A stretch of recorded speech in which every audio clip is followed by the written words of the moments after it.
Hi, and welcome to another episode of Bespoke Architects Daily Pinup. I'm Nicole Walters, Director of Bespoke Architects, and I'm about to show you what caught our fancy at Bespoke HQ today. First of all is this amazing little product. It's a solid sheet material, so a bit like a tile, that can be used obviously on a vertical or horizontal application. The thing that really attracted me to this was the fact that the kids could draw on it. So this instantly appears as a great joinery surface to me, like a kid's study desk. Encourage them to sit down, be creative, colour in, draw, create. Moving along, another product that caught my fancy today was this Deco batten. As you can see, it makes a wonderful feature light. This obviously is a commercial application, but could easily be used in a residential application as well. You might just want to pare it down in size. If you were doing it over a kitchen island bench, for example, you might do 2 battens with the light fitting in between. The next image they showed us on the decor batten was this garage. Now, I personally dislike garages at the front of houses, but it is an inevitable fact of the way of life, particularly in Australia. So here, where we can disguise it, and so from the street, it just looks like this beautiful finish and it doesn't look like a garage, I am all for it. This also would allow you to create a lightweight garage door, which is really important when you're picking like a tilt motor. It can keep the cost down as opposed to an actual timber product. And then the final application for the Deco batten was this first floor screen, which is offering privacy at that top level, but also allowing light in, and doesn't it really contrast well with that concrete structure that it's sitting in? Just a great product all round, I'd suggest. Now, this little school caught my eye. Quite a plain little timber box. And then the way they've broken up the cladding so that it's changing direction and they've created shapes adds a lot of interest to the outside. But on the inside, it's also created this amazing level of interest with this joinery that they've been able to run. Now, these are the windows that we're seeing on this external elevation. And as you can see, they've put in storage, they've put in a bench with more storage, and then at the end, they've put in this amazing box seat, bench seat or window seat, if you will. So it's allowing light and a place to rest, and I just think that's a really cute way to create a school interior. You could use this again residentially to encourage people to sit, relax, and connect maybe with the outside. Then we move on to this little design of an office by Airy Design. First of all, their combination of furniture in this image was incredible. That blue couch, though, the collection of different chairs, but it's also complementary. And when you see the rest of the colour palette of this office, it works really, really well. In that same office, they created there was continuity that we spoke about in yesterday's episode about running materials through. You see concrete walls, you see concrete floors, you see concrete furniture. And then they've done some really creative things. So this one is a workbench with a planter box at the end. How incredible is that? We did something similar at the golf course house where we used planter boxes at the end, same suspended concrete bench. On top of that, we had a double-sided fireplace, and so we obviously sat that down much lower to the ground, but I'm loving this interpretation. Down here, we've got an office that's created by screens and the use of levels in the floor. So this has added some real interest to this office, just those little breaks in the solid claddings, and then this lightweight wall, but again, it's got that break, so it just ties it all in together nicely. Here's another image, same screen that we can see there. This one I pinned more for that beautiful custom piece of task lighting over that big workbench. Again, residential application, you'd be doing that over a kitchen island bench. So I see, great potential for that particular idea.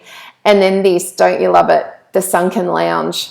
Again, this is an office that adding interest to their interior by creating all these levels. Again, has a resi application as well. So just love that as an idea. But today, for me, must have been window seat day. This is a residential project. This is actually 2 bedrooms. So we can see the joinery either side for the robes, and then the window seat there in the middle. Moving on through our pins, another great piece of joinery for a bedroom. This again is a robe.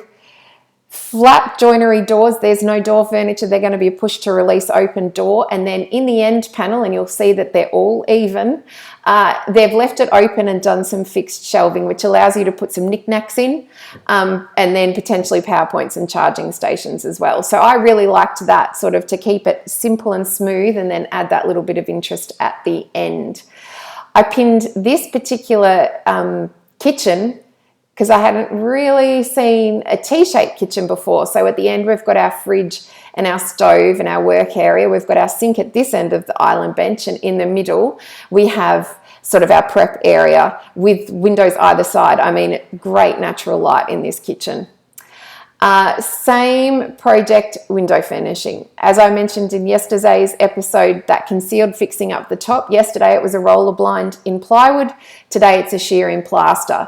Again, great little detail, love it. You do need to let your design team know early that that's the direction you want to head, because we do need to make some allowances in the ceiling to pull that off, but incredible, just incredible. That same house has an amazing void. So this is letting natural light in to a big long house. So up the top is a skylight. We can see the glass balustrade there for the first floor. And then this double-sided bookcase is acting a brilliant screen between a living zone and a passage. So again, it just lets natural light trickle all the way down into the middle of this property. Then moving on, what shall I go to next? This one, oh my God, pinned it for the light fitting. Why wouldn't you? Dining room doesn't need to have great task lighting, can go to town on your light fitting over that space. So loved that solution. This one, again, potentially a boring sort of parapet box design, but their use of materials and the continuity through those materials really make it interesting. So at the end of the boxes, we have these timber screens, and then the inner part of the boxes they've painted white. So it's adding contrast. It's also making those inner sections really light and airy and like inviting. If you had contrasted that with a black, I'm not so sure it would have made the board today. And doesn't this one, I mean, oh my God, the VLP apartment, where do you start? Drew me to the article was this image here where we've got some amazing horizontal layering in joinery. So we've got an island bench over there and then a why not shelf in the middle of a wall here. This wall doesn't even go full height. So they have really played in this apartment and I'm loving it. Then this vanity. It's got to be a kid's bathroom based on the colour. There is no storage that I can see in this image, so something to be aware of. But the elegant simplicity of this particular vanity is astounding, and I love the tree frog green colour. It had to go on the board today. Amazingly, same project, different bathroom. Gonna guess based on the colours it might be the master suite's ensuite. But look at that, the coppers, the rose golds and the marbles. I mean, and the fact that they've suspended it from the ceiling, I mean, it is just a delight to behold, basically. And then the really amazing part of this was this bookcase. Now, this bookcase wraps a corner. We did this in Bespoke renovation number 2, I'm going to say, where we wrapped it, not as big a scale as this, and we were using whites and we had some solid storage on the bottom portion and sort of you wrapped around on a seat, but I'm loving it. I mean, it's taking the eye, it's maximizing space, it's just, and the lighting in this one, I mean, look at that. It's lit from the bottom, it's lit from above. It just catches your eye. Who wouldn't want to wrap a corner with a bookcase that looked that amazing?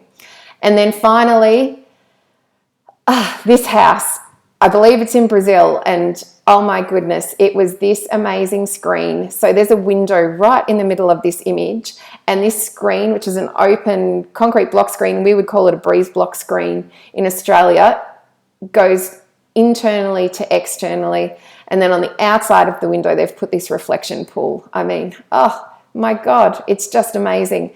It sort of feels, it makes the space feel that much bigger. You've got this illusion that it is infinite. I mean, it's great. From the same project, I really liked the front door. This front door is a solid timbered door, pivot door, one of my favorites. And you'll see that that's that screen that we can see in that image. And again, it's kind of that trick that we spoke about on this image for the garage, where when that door is shut, you're not going to know that it's there. It's just an amazing, and the palette, can you imagine walking up this entry? You've got the greens, you've got the steps, you've got the white, the breeze blocks, and then the solid timber. It's just magic. Hence why it made the board today. And that is all that we found on the internet today. But if you're looking for some more inspiration, why not head over to our other video, Bespoke Derbyshire House number 2. Again, we've used timber, we've used layers. It's incredible. It's a holiday house in indented hedge. I know we can't at the moment get outside, so why not sit at your computer and enjoy this amazing little holiday house that we finished a couple of years ago. I hope you have a great day. Thanks so much for joining me on Bespoke Architects Daily Pinup episode 2. If you would like to see more of this content or enjoy these photos a little longer, it is Bespoke HQ on Instagram. It's Bespoke HQ on Pinterest. We hope to see you next time. Thanks.